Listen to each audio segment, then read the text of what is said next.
Hello दोस्तों, मैं आप सभी का स्वागत करता हूं आपके अपने हिंदी स्टेनो चैनल में।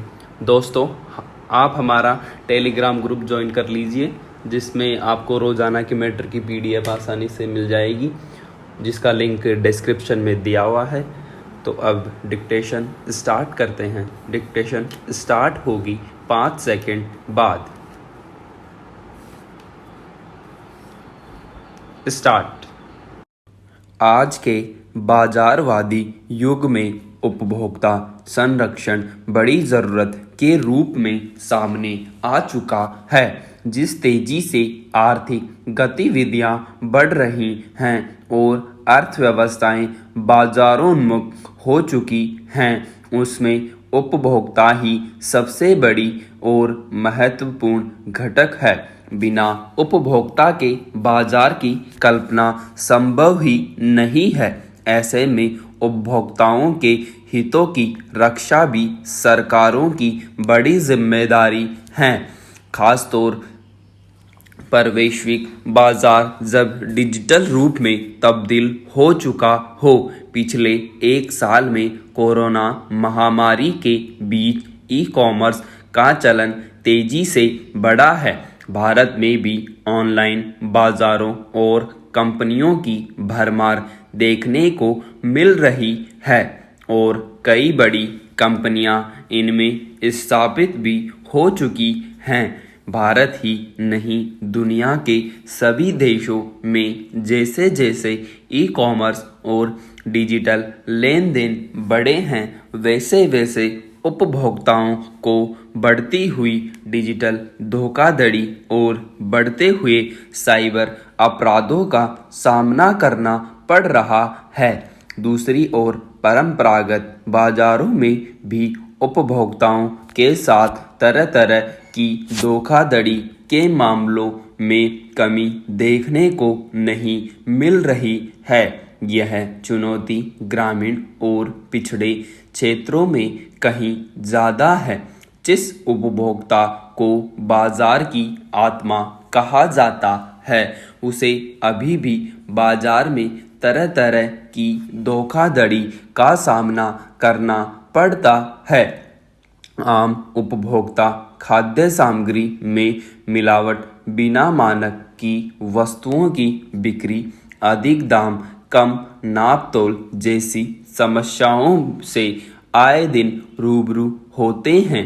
इतना ही नहीं, बड़ी मात्रा में हरी सब्जियां बाजारों में रंगी जाती है। दूध और तेल में मिलावट का धंधा किसी से छिपा नहीं है।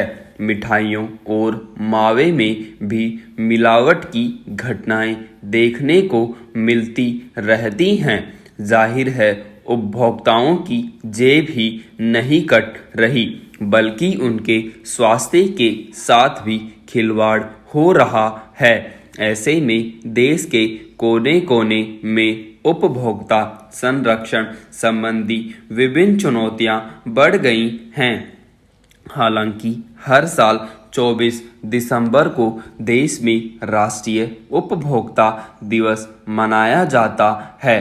इस दिन 1986 में राष्ट्रीय उपभोक्ता संरक्षण कानून लागू किया गया था। इसमें कोई संदेह नहीं कि उपभोक्ता संरक्षण कानून 1986 को उपभोक्ताओं के अधिकारों की रक्षा करने वाले और उपभोक्ताओं को न्यायिक अधिकारों के माध्यम से मुआवजा सुनिश्चित करने वाले सशक्त कानून के रूप में रेखांकित किया गया है। इस कानून ने भारत में उपभोक्ता आंदोलन को एक आंदोलन का रूप दे दिया है। इस कानून के तहत उपभोक्ताओं के अधिकारों की रक्षा के मद्देनज़र निर्माताओं, सेवा प्रदाताओं और सरकार द्वारा किए जाने वाले सभी कार्यकलापों को सम्मिलित किया गया। साथ ही उपभोक्ता संरक्षण में व्यापारियों और उत्पादकों द्वारा उपभोक्ता विरोधी व्यवहारों के खिलाफ आश्वासन भी शामिल किए गए हैं, जिनसे उपभोक्ताओं को ठगी से बचाया जा सके और उनकी शिकायतों का त्वरित निपटान किया जा सके। लेकिन उपभोक्ता संरक्षण कानून 1986 लागू होने के बाद भी स्थिति यह है कि देश के उपभोक्ताओं के साथ धोखाधड़ी की घटनाओं में कोई कमी नहीं आई है।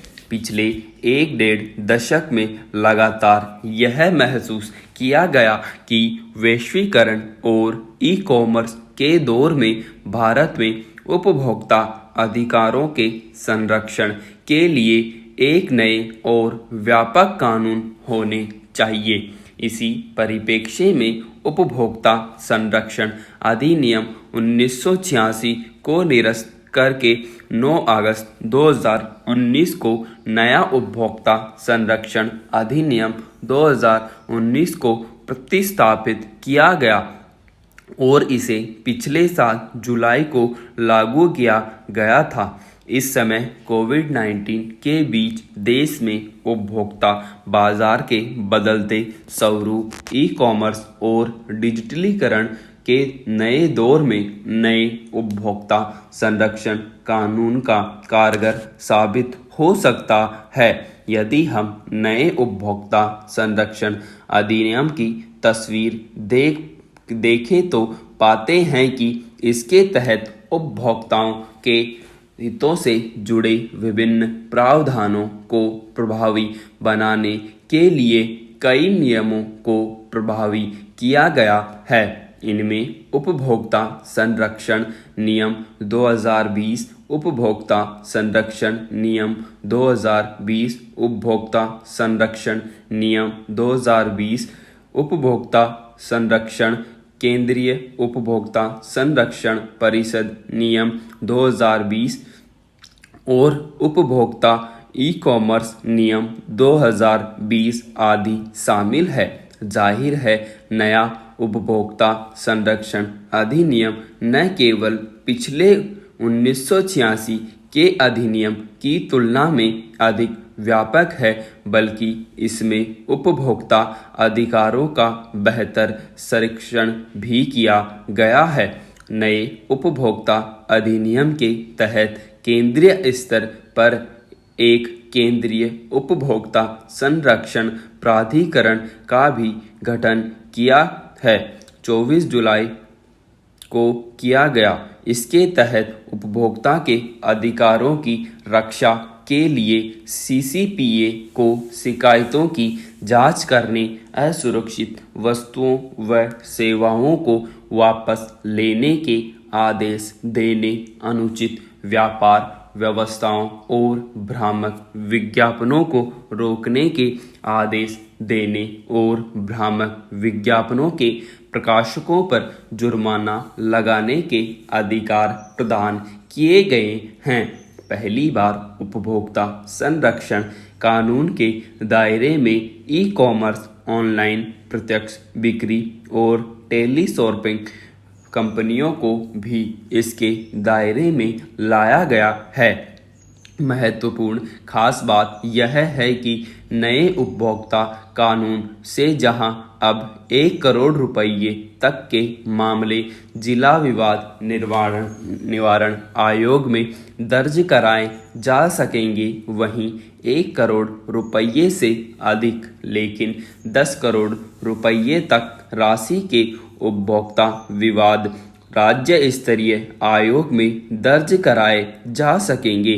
राष्ट्रीय उपभोक्ता आयोग में 10 करोड़ रुपये से अधिक मूल्य वाले उपभोक्ता विवादों की सुनवाई होगी। यह बात भी महत्वपूर्ण है कि नए अधिनियम में जिला आयोग के निर्णय की अपील राज्य आयोग में करने की समयावधि को 30 दिन से बढ़ाकर 45 दिन किया गया है। इसी तरह किसी उत्पादक और विक्रेता के विरुद्ध शिकायत अभी तक उसके क्षेत्र में ही दर्ज कराई जा सकती थी, लेकिन अब नए अधिनियम के तहत उपभोक्ता के आवास एवं कार्य क्षेत्र से भी शिकायत दर्ज कराई जा सकेगी, नए उपभोक्ता कानून के तहत दावा अब उपभोक्ता अदालत में ही किया जा सकेगा।